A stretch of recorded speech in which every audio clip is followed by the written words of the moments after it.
Harp on Sports, The Bar, podcast, audio, media, radio network. Follow, share, subscribe, like at Harp on Sports on all of your platforms. College football season's here. And, I originally wanted to do this last night. I wanted to do this Thursday night because there were so many games going on, college football-wise. My predictions, they really haven't changed. I even have this down here, September 1st. See, September 1st. But, nonetheless, I got some craziness going on this year. Just a little bit, not a ton, but a little bit of craziness going on this year. What are we going to talk about? Of course, our college football predictions. Going to look at the SEC at the top, Big Ten, Pac-12, pretty much all your major players. Also, a little Heisman hype in the Bigger 12 as the conference gets a little bit bigger. There's another step in here, too. It's pretty interesting what we talked about 10 days ago. Got 75% of the teams right, 3 out of the 4. And I still think they're going to go to 14. And there's 2 that they need to add as they continue to make this next step. Start off first with a little college football prediction carousel here. Look, it's tough to bet against the big dogs, it is. I'm actually going to start with some smaller. Well, this is smaller. I'm a Western Michigan guy. I hope they do well this year. 8-4, probably written all over them. 7-5, right around that threshold. Notre Dame, I think Notre Dame takes a step back this year. I think they finish around 9-3. Schedule's too tough. Schedule's too tough for them this year. Look where they go. Look where they have to go. Look when they go there. And look, they had a 3-year starter at quarterback. Notre Dame's not, Alabama. They're not Oklahoma. They're not Clemson where you just reload at quarterback. They had a guy that was what was he in book 42-3 or something like that as a starter? It was ridiculous what he was. So going to be too tough to replace him. Irish 9-3 would be a good year. Looking at everything else, start with the Pac-12 first. I've got Oregon against Southern Cal in the Pac-12 championship game. They don't play each other in the regular season. They don't. And I went through and I looked at this. Why these teams? Well, Oregon's slate in their schedule where they play teams and how they play them. They play, what did I see? I think Oregon has 4 ranked teams this year. They play 3 of them at home as of right now. I went through and looked at Southern Cal's schedule. UCLA, Stanford, Utah, Arizona State. Those are the 4 ranked teams that they have to play. Arizona State, Stanford, Utah, and UCLA. All of them are at home. All of them are at home. Southern Cal gets everybody at home. They have to go to Notre Dame. But, I think when you look at it this year, USC, Oregon in the Pac-12 championship game, neither of those teams are going to make the college football playoff. Okay, where we're going to go next, the ACC. Clemson's going to walk through this thing. I know by the time I cut this, by the time you're listening to this, we already had Virginia Tech knock off North Carolina. Great. That didn't affect what I had. I had Pitt coming out of the Coastal and Clemson coming out of the Atlantic. Pitt, yeah. West Virginia. No, West Virginia, sorry. I'm going to get to West Virginia in a second. Miami, North Carolina, Virginia Tech. How can you? Here's why. Again, I'm upperclassman. Pitt's a football program, 8-4 2 years ago. COVID year, I kind of washed some of this stuff out when it comes to some of these conferences. They have Miami at home. They have Clemson at home. They have North Carolina at home. So Pitt has all their big games at home. That division is garbage. A 9-3 probably wins you that division.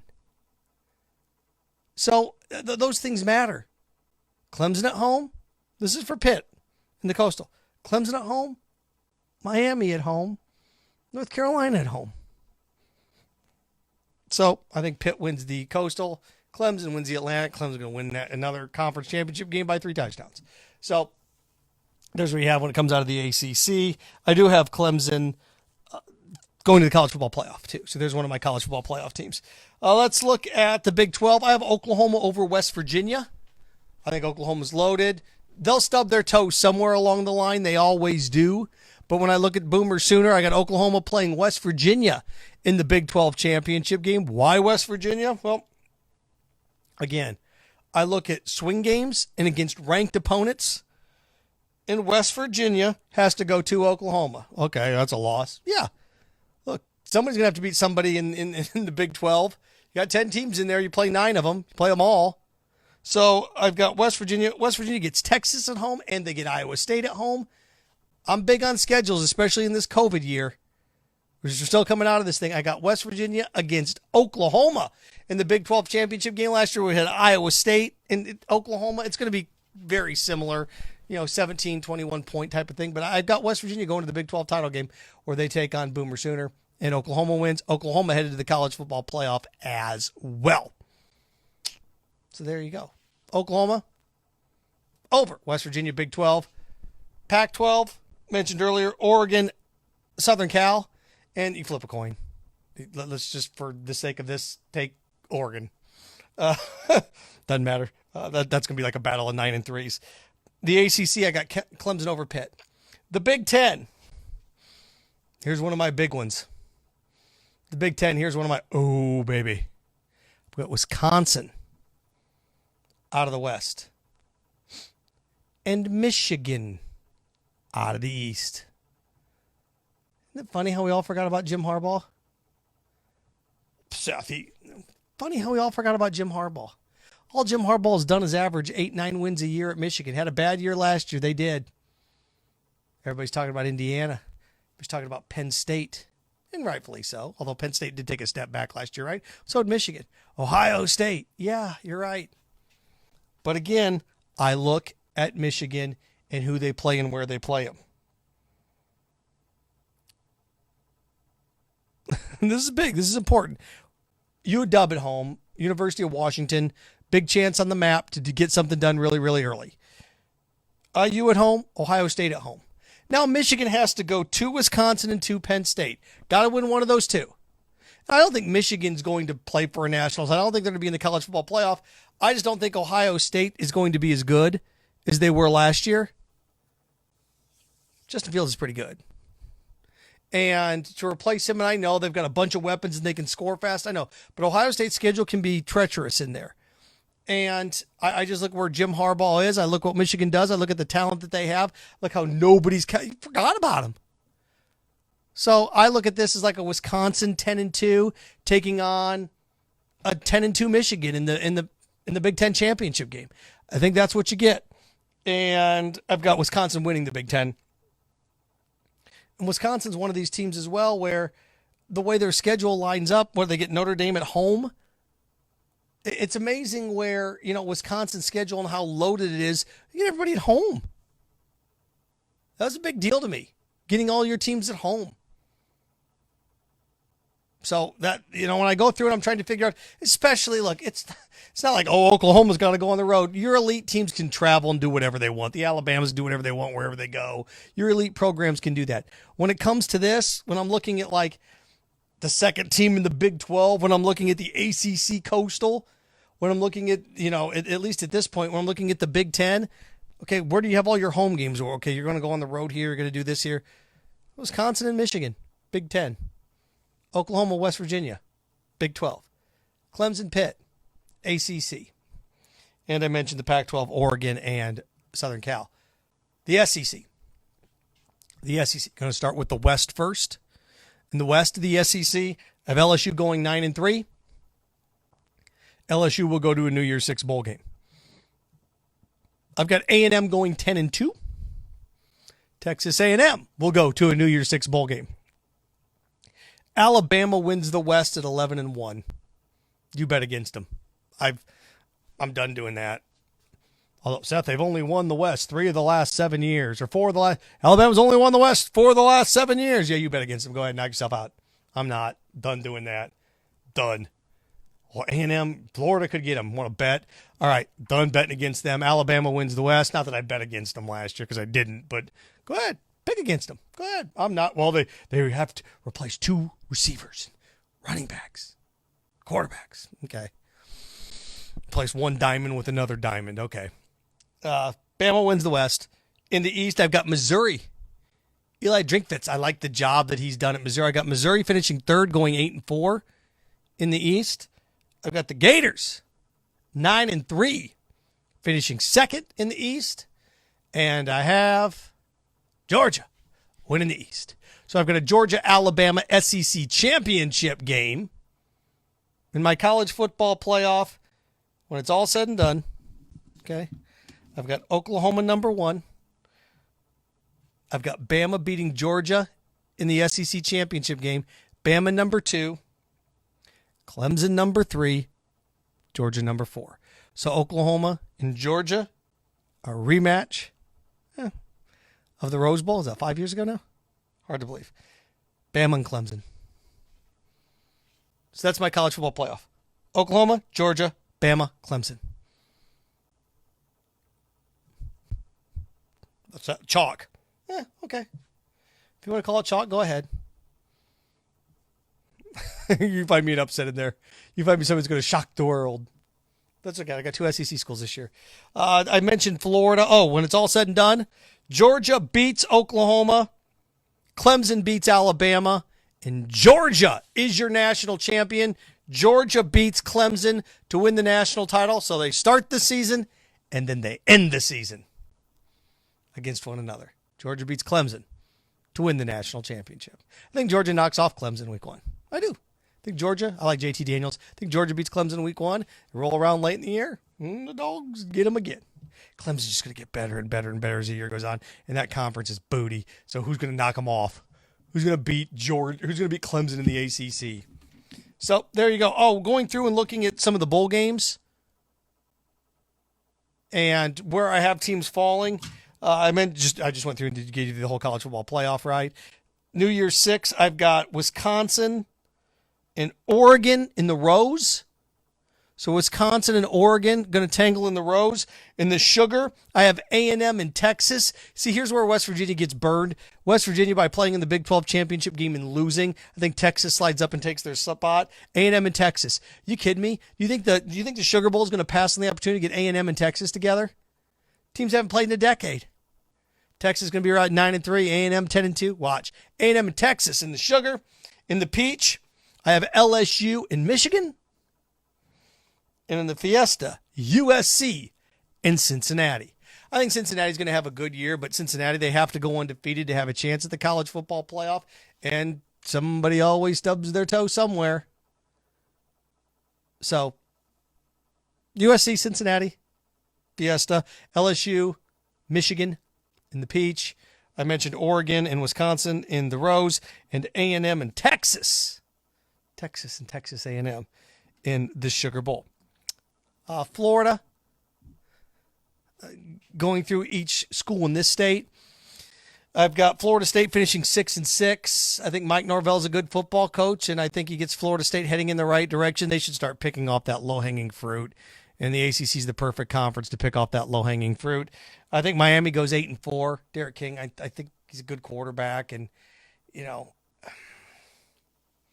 Manny Diaz is a good recruiter. He's got some talent down there, and again, college football wise, North Carolina, Virginia Tech, and that division got their hands full at times, but I think Miami can get to 8 wins this year. So Miami's 8-4, and I've got Florida going 9-3.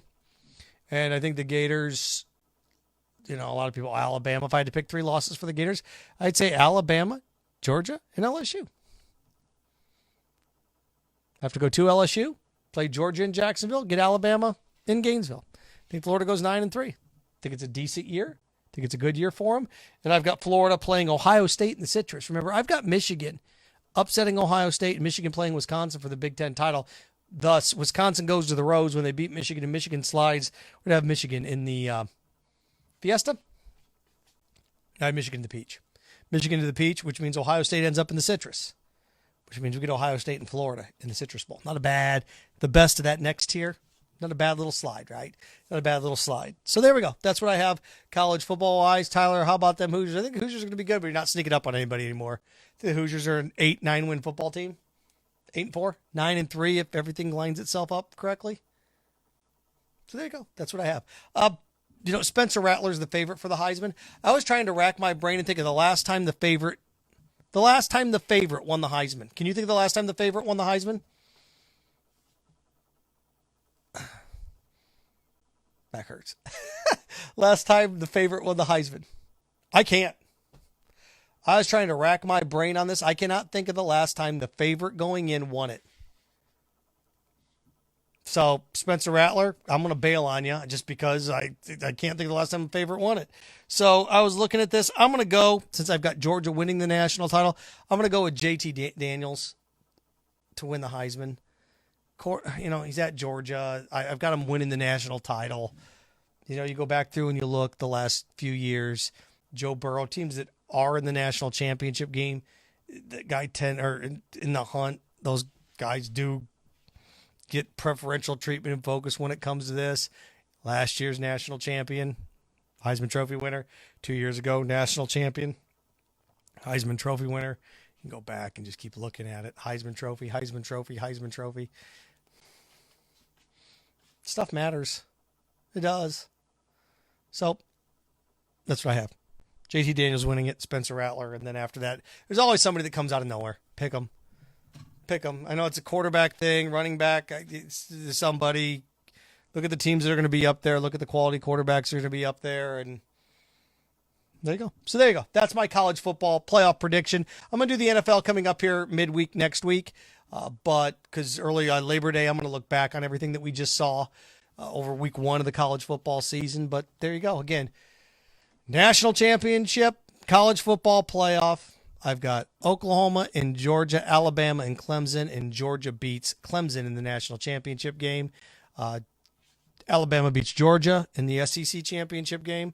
And just lining it up, I've got Wisconsin over Michigan in the Big Ten. Big 12, I've got Oklahoma beating West Virginia. ACC, I have Clemson beating Pitt. I've got Oregon and USC in the Pac-12. So there you go. Not a little bad thing.